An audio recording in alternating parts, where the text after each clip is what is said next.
En este caso, veremos cómo tuvieron que pasar más de 2 décadas para saber el final de este trágico y misterioso caso. Pero ¿por qué tuvieron que pasar más de 25 años para saber la verdad? ¿Acaso alguien se interponía en las investigaciones? Bueno, sabremos cada detalle del caso de Angie Guzmán. Quédate y no te lo pierdas. Angie Guzmán nació el 18 de febrero de 1984 en el estado de Louis, Missouri. Su padre dejó a la familia antes de que ella naciera y nunca lo conoció. Cuando tenía 1 año, su madre se casó con Ronald, quien para Angie se convirtió en su verdadero padre, y poco después nació un hijo. Angie siempre se llevaba bien con su padrastro y su hermano menor. Era una niña pacífica y se esforzaba por hacerse amiga de todos los que la rodeaban. La familia vivía en un tranquilo vecindario residencial donde todos cuidaban de los vecinos. La niña de 9 años, Angie, asistía en 1993 al 4º grado de una escuela primaria local que estaba a solo unos pocos cientos de metros de su casa. Iba a la escuela en autobús, cuya parada estaba cerca de su casa, y los amables vecinos siempre vigilaban a los niños cuando regresaban a casa. El 18 de noviembre, Angie fue a la escuela como de costumbre y debía regresar a la casa a las 3 de la tarde. Se subió al autobús escolar y llegó a su parada junto con algunos niños del vecindario. Luego, caminaron juntos a casa. Cuando todos los demás niños se fueron a sus casas, Angie quedó sola. Solo tenía que caminar unos minutos más para llegar, pero el tiempo pasó y Angie nunca llegó a casa. Los padres empezaron a preocuparse. Normalmente Angie se quedaba un poco a hablar con los amigos, pero esta vez su retraso era inusualmente largo. La madre y el padrastro de Angie decidieron revisar el camino desde la parada del autobús hasta su casa. Hablaron con otros estudiantes que confirmaron que la chica había llegado con ellos y se había dirigido a casa. Los padres estaban cada vez más preocupados. Hablaron con los vecinos que generalmente vigilaban a los niños, pero esta vez las mujeres estaban ocupadas y no habían notado nada extraño. Otros padres cuyos hogares estaban a lo largo del vecindario vieron a Angie caminando hacia su casa. Familiares y amigos comenzaron a buscar a fondo por el área a lo largo de la ruta. Cuando cayó la noche, los padres decidieron pedir ayuda a la policía. Los investigadores se unieron inmediatamente a la búsqueda. Dado el clima frío, era poco probable que Angie se hubiera ido sola. La policía consideró diversas posibilidades, ya que solo 10 días antes en un distrito vecino había ocurrido un incidente similar con otra chica que afortunadamente tuvo un buen final, pero generó serias preocupaciones. Esto llevó a las autoridades a considerar una posible conexión entre este evento y la desaparición de una chica llamada Angie. Para buscarla, utilizaron perros rastreadores que encontraron un rastro en la parada de autobús y lo siguieron hasta un punto donde la pista se desvaneció, lo que podía indicar que Angie fue llevada en un coche. El primer día de su búsqueda, no se encontró ninguna pista sobre su paradero. A la mañana siguiente, la policía se puso en contacto con los medios locales y la noticia de la persona desaparecida se difundió rápidamente. Solo ese día se recibieron más de 300 llamadas, lo que requirió un despliegue de más de 20 agentes adicionales para procesar la información. También se extendió el padrastro de Angie, quien negó cualquier implicación y se ofreció a someterse a cualquier tipo de verificación para demostrar su inocencia. El comportamiento del padre biológico de la niña, quien no mantenía contacto con ella y fue observado a distancia, también llamó la atención de la policía, introduciendo un nuevo giro en la investigación, lo que aumentó el interés en su persona. En el contexto de investigaciones en curso, la policía intensificó sus esfuerzos para investigar la desaparición de Angie. En marzo, después de que un residente fuera observado conduciendo lentamente en un sedán azul por la zona, esta persona fue vista 10 días antes de la desaparición en circunstancias sospechosas. A pesar de sus afirmaciones de tener una coartada para el día anterior de los hechos, el FBI y las autoridades locales elaboraron un retrato robot de él y lo distribuyeron entre los residentes. La distribución de miles de folletos y la Corvette mediática nacional no llevaron a identificar a este hombre. Esto atrajo la atención del público y generó muchos informes, pero ninguno de ellos llevó a la policía más cerca de una solución. Con la esperanza de acelerar el proceso, se ofreció una recompensa por información sobre el paradero de Angie, lo que generó aún más pistas. Días después de su desaparición, un cazador en el Parque Nacional encontró un descubrimiento inquietante en el bosque y de inmediato informó a la policía. Se encontraron rastros de un refugio improvisado en el lugar y junto a él habían pertenencias personales, incluido un cuaderno con el nombre de la joven. Este suceso atrajo una considerable atención pública y mediática. La policía también encontró pruebas de que la joven debía haber estado en el refugio recientemente. A fines de marzo, Gray, un hombre de 37 años que a menudo visitaba San Luis por negocios, como parte de las investigaciones de 2 desapariciones, los investigadores lo consideraron un posible sospechoso, pero tenía una coartada sólida, ya que no estaba en la ciudad en el momento de los hechos.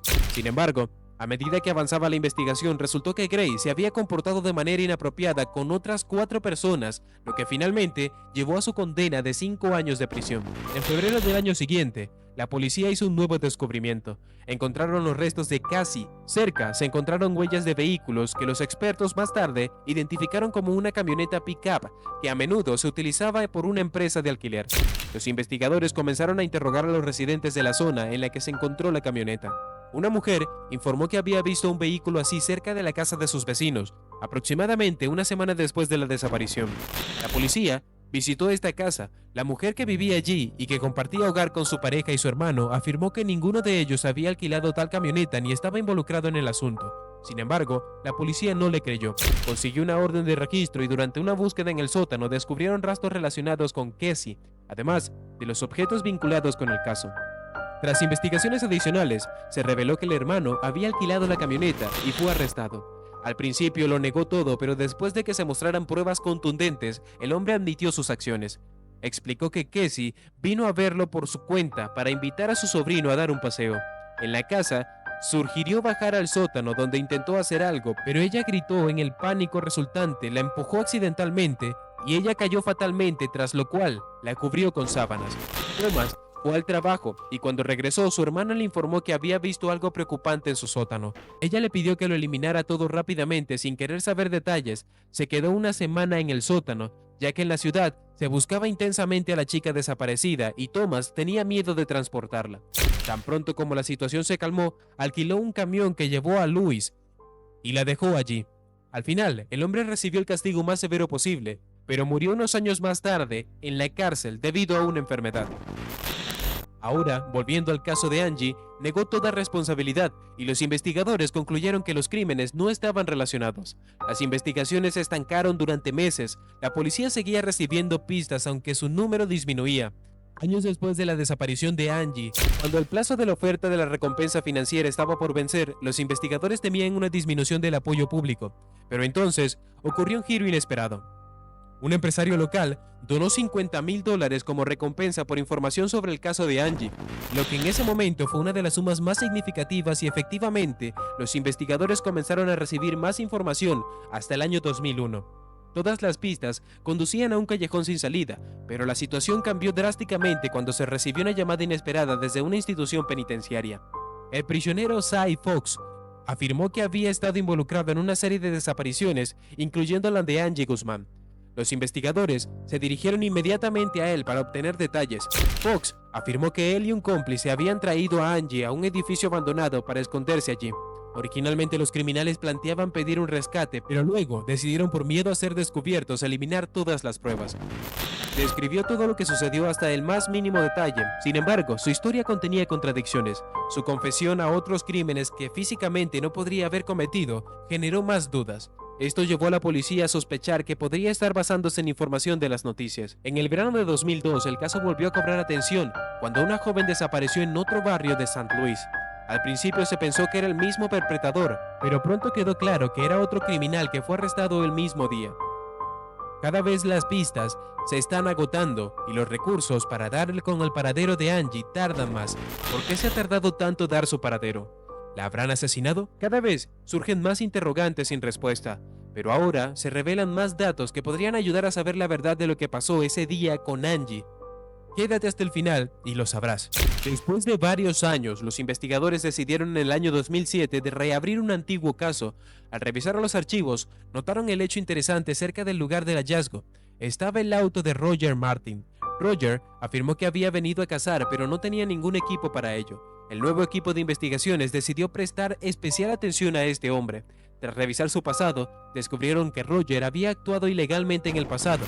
Además, Roger había estado involucrado en un incidente desagradable cerca del lugar del hallazgo. Los investigadores invitaron a Roger a un interrogatorio de 9 horas, que a pesar de los esfuerzos, no lograron obtener una confesión o información útil de él.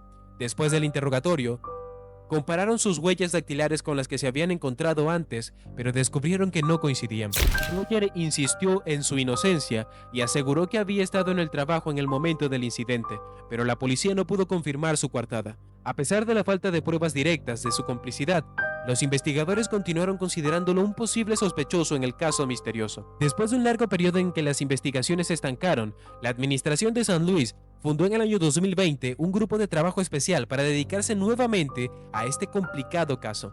Nuevos investigadores estaban listos para revisar en detalle todas las pruebas recopiladas desde 1993. El avance tecnológico ofrecía esperanzas de un avance.